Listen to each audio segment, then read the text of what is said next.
Okay, so let's now discuss how we do the anti-crackle, where we are putting a crack over a picture that has been stuck down.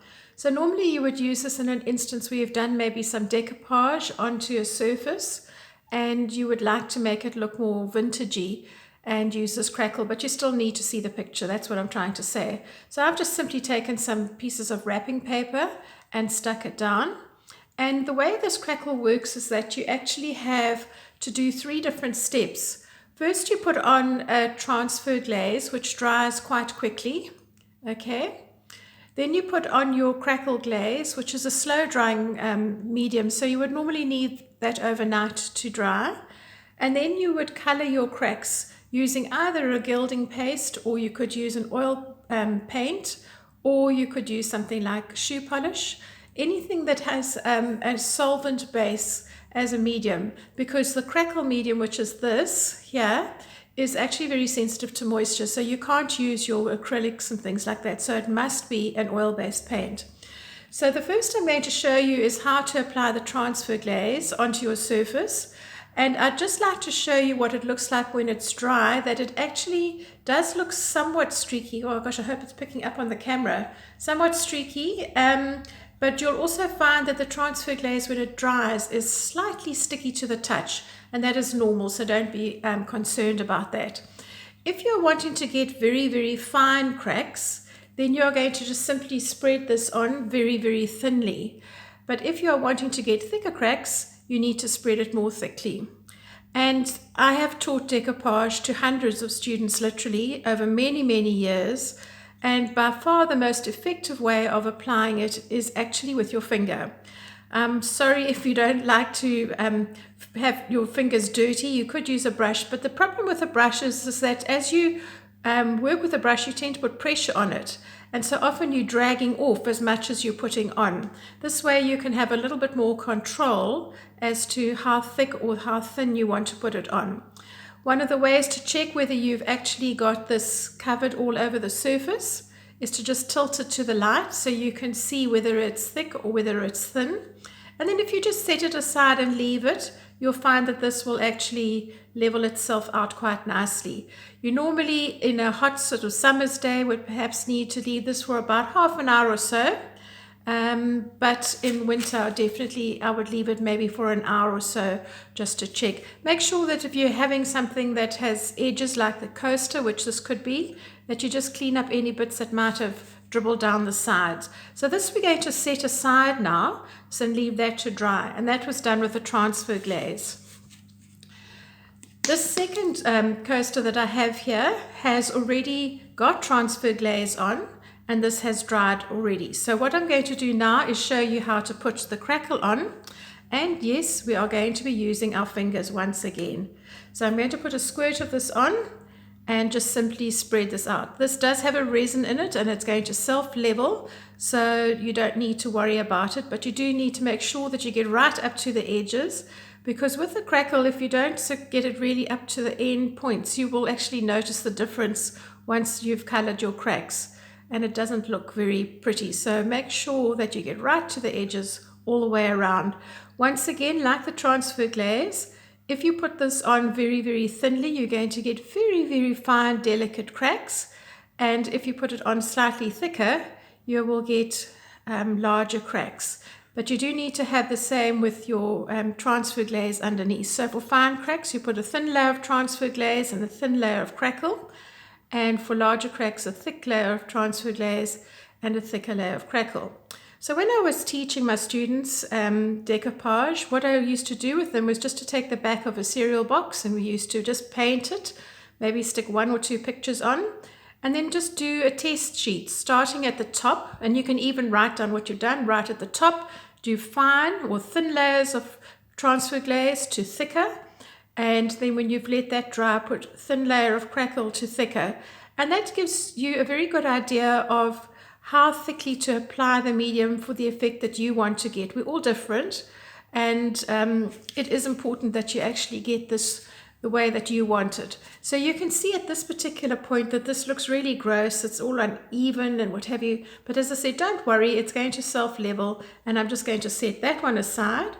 and leave that to dry. Remember, the crackle is going to take about 24 hours to dry. So now the next step is to color the cracks. So I've got here some gilding paste, which I'm going to use to color. This is gold. You get this in a whole lot of different colors. But as I mentioned before, you could use some oil paint, or you could actually use something like shoe polish. When I'm talking about shoe polish, I'm talking about the cakes of shoe polish, good old-fashioned stuff that you have to clean with a brush, not this liquid stuff that you apply. And you'll see that as I've got this gilding paste on my little piece of paper towel, that I'm just rubbing it in circular motions. Don't be distressed that this actually looks a bit of a mess at the moment, because it is actually fairly easy to clean, but you're needing to actually now fill these little cracks that you've made. And so when you look at this section here, you can't really see the cracks, but as I'm starting to apply the color, you can notice that the cracks are starting to show up because I'm filling them with this color itself. This is a solvent-based gilding medium. So if I wanted to clean up some of this excess, my first bit that I'm going to do is just going to be to wipe off any excess. And if you were really unhappy with the amount that you've got on, you can put a drop on a piece of paper towel. And it does need to be something that's very absorbent, not a sponge. And then you just wipe off the excess. So now I'm going to just show you what I've got here is that all these little cracks are now being highlighted because they've been colored in. I hope you can see that nicely, the crackle. And I'm now just going to take the clean section of this paper towel and just start to rub this so that I'm picking up the excess of this gilding paste. Okay, so you can start to see now quite clearly where the actual cracks are and how they've been colored.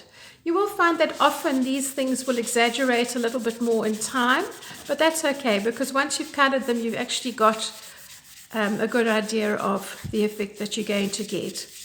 So I could carry on with this further and now just take a little drop of turbs if I wanted to clean some of this up, or I could leave it. If this is going to be on a surface like a tray or a placemat or maybe a tabletop where you are actually going to need to be able to wipe it down quite a lot, it's a really good idea to be able to say, put a varnish on, but be careful.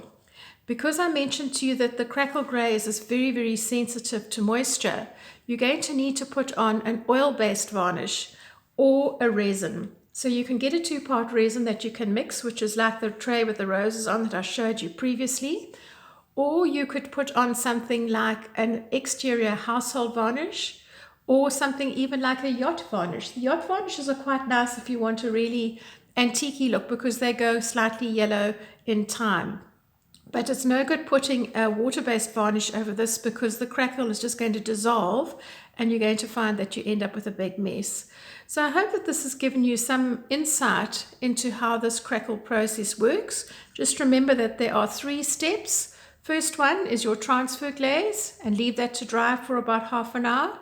Then your crackle medium, and that will self-level and it's going to need to dry for 24 hours. Then you're going to be coloring your cracks with your gilding paste, oil colors, or shoe polish, and then finally varnish it. If you didn't want to varnish it at all, and it was just something that needed a protective covering, I find that the clear floor polish that we used to use on stoops here or verandas, the cement verandas that were often painted, it just came in a big tin, and you used to just take this clear polish and wipe the floors with it. That works very nicely on a surface like that because it will give it some protection.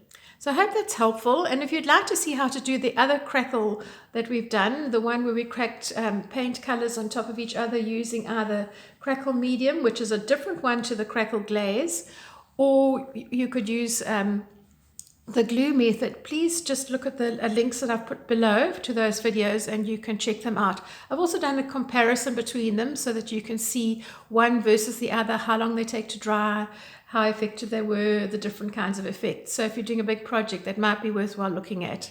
Anyway, there's plenty for you to look at in these videos. And if you've enjoyed this, please give me a thumbs up, subscribe to my channel so that you actually get all the latest videos. And please, I'd love to hear from you. So the comment section is below and I will see you soon. Bye for now.